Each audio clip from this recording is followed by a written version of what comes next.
You know, just because you're alive doesn't mean you're living. Can I encourage you? Could you imagine having so much life in you that it rubs off on everything around you? Well, 2 Kings 13 tells this story. They had already had the funeral for a guy named Elisha and put him in his tomb. And sometime later, these guys from Moab invaded that land. These guys were trying to bury a body that they had when they seen some other guys invading. So in the rush, they just threw his body in a tomb, which just so happened to be Elisha's. And when this dude's body touched Elisha's remains, he come back to life and he stood up. At some point, these guys from Moab are going to see him again, I would imagine.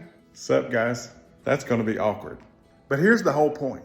I don't think we understand the amount of life that is in us when we are in a healthy relationship with God. And the thing that we should desire more than anything else is his presence, because with it comes life. You see, Elisha wasn't here. That was just his body, basically the shell. And despite his body being long past life, it still had life in it. Could you imagine having that much life in you? In John 10:10, Jesus says, I've come that you might have life and have it more abundantly.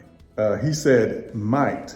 He didn't say you will, because the choice to have it is up to us. In 2 Kings 2, Elisha made a request to Elijah to give him a double portion of what he had.